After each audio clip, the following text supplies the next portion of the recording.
APRS cat 2024 5th class entrance question పేపర్లో 16th question చూడండి. గలగల, విలవిల, తళతళ ఈ పదాలను ఏమంటారు అని చెప్పి మన క్వశ్చన్. ఓకే, గలగల, విలవిల, తళతళ ఇలాంటి పదాలను ఏమంటారు అని 4 ఆప్షన్లు అయితే ఇచ్చినారు. విశేషణాలు, ధ్వన్యనుకరణ పదాలు, సర్వనామాలు. థర్డ్దేమి ధ్వన్యనుకరణ పదాలు. సింపుల్ చెప్పాలంటే ధ్వని అనుకరణ పదాలు. ఓకే, సో ఇటువంటి ఇంకా పదాలు చూడండి. గలగల, జలజల, కిలకిల, డమడమ, టపటప, మిలమిల, కిచకిచ, పకపక, చకచక, సలసల. ఇవన్నీ ఎటువంటి పదాలంటే ధ్వనిని అనుకరించేటువంటి పదాలు. ధ్వనిని అనుకరించేటువంటి పదాలు.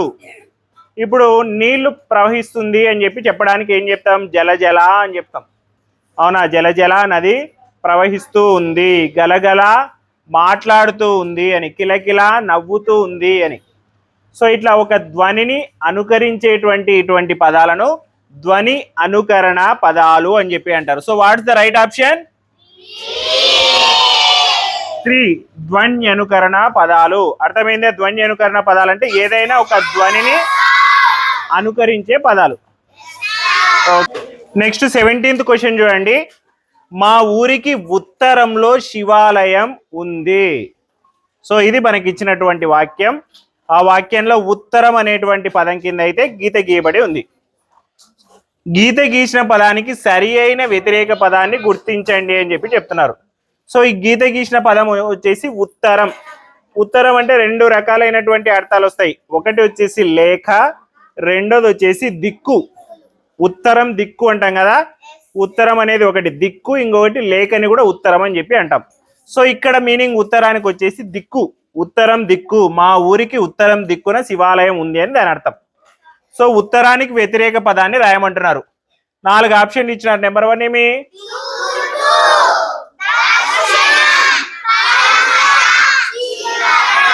సో ఈ 4 ఆప్షన్స్ లో కరెక్ట్ ఆపోజిట్ అంటే వ్యతిరేకమైనటువంటి పదాన్ని రాయమంటున్నారు. సో 4 దిక్కులు ఎలా ఉంటాయంటే 2 దిక్కులేమో ఒకదానికి ఒకటి ఆపోజిట్ లో ఉంటాయి, వ్యతిరేకంగా ఉంటాయి. ఒకటి ఈ వైపు ఉంటే ఒకటి ఈ వైపు ఉంటుంది, ఒకటి ఈ వైపు ఉంటే ఒకటి ఈ వైపు ఉంటుంది. సో తూర్పుకి వ్యతిరేకంగా ఏ దిక్కు ఉంటుంది? పడమర. సో తూర్పు ఇక్కడ ఉంటే పడమర అవతల వైపు ఉంటుంది. ఉత్తరంకి వ్యతిరేకంగా ఏం దిక్కు ఉంటుంది? దక్షిణం. సో అవే ఇక్కడ వ్యతిరేక పదాలు అనమాట. తూర్పుకైతే పడమర, ఉత్తరానికైతే దక్షిణం. So what is the right option? 2 దక్షిణం ఈస్ రైట్ ఆన్సర్. ఓకే, అర్థమైందా? నెక్స్ట్ 18th క్వశ్చన్ చూడండి.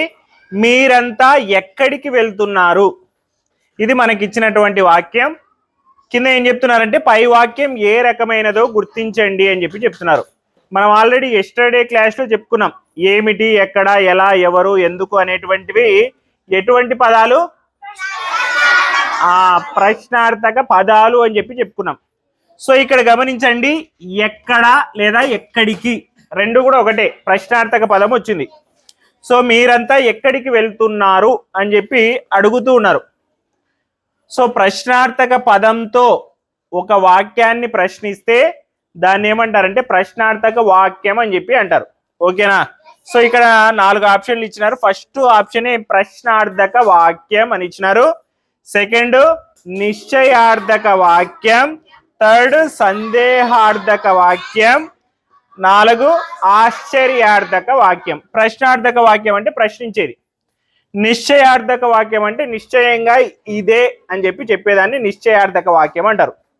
ఓకేనా? సందేహార్థక వాక్యం అంటే సందేహం వ్యక్తం చేసేటువంటి వాక్యాలు.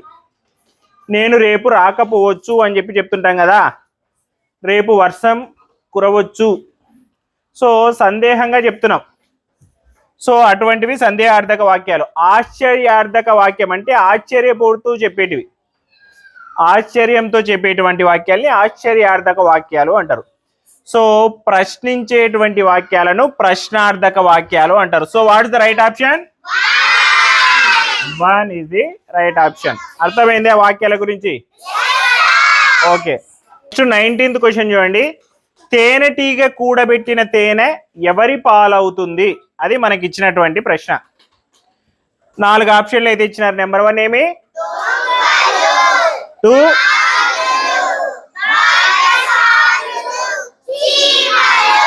సో మనకి తెలుగులో ఒక పద్యం ఉంది, ఆ పద్యానికి సంబంధించిందే ఈ క్వశ్చన్. ఏంటా పద్యం చెప్తారా? ధనము కూడబెట్టి దానంబు చేయక తాను తినగ లెస్స దాచుగాక తేనెటీగ కూర్చి తెరువరికియదా విశ్వదాభిరామ వినురవేమ అని చెప్పి. సో ఆ పద్యంలోని ఒక లైన్ నుంచి తీసుకునేదే ఇది. సో దాంట్లో ఏం చెప్తారంటే, ధనము కూడబెట్టి దానంబు చేయకుండా తీసి పెట్టుకుంటే ఏమవుతుందంటే దొంగల పాలైపోతుంది. అట్లనే తేనెటీగ బాగా కష్టపడి తేనెటీగలన్నీ తీసి పెట్టుకున్న తేనె అటుగా వెళ్తున్న బాటసార్లు, అంటే అటువైపు నుంచి నడుచుకుంటూ వెళ్తున్న వాళ్ళు తేనెను చూసి ఏం చేస్తారు, వెంటనే ఆ తేనెని తీసుకొని తాగుతారు. సో తేనెటీగ అంత కూడబెట్టినటువంటి తేనె ఎవరి పాలవుతుందంటే ఏం ఆన్సరు? బాటసారులు. బాటసారులు అంటే అటువైపు నడుచుకుంటూ వెళ్ళేవాళ్ళు. ఓకే, కాలినడకనే వెళ్ళే వాళ్ళని బాటసారులు అని చెప్పి అంటారు. So what is the right answer? 3 is the right answer. Okay, అర్థమైందా? ఆ పద్యం నేర్చుకొని చెప్పండి నాకు tomorrow. Okay, next 28th question చూడండి. పద కవిత పితామహుడు అనే బిరుదు ఎవరికి కలదు? ఆల్రెడీ మనం ఈ క్వశ్చన్ కి రిలేటెడ్ అయిన ఎక్స్ప్లెనేషన్ నిన్న చెప్పుకున్నాం.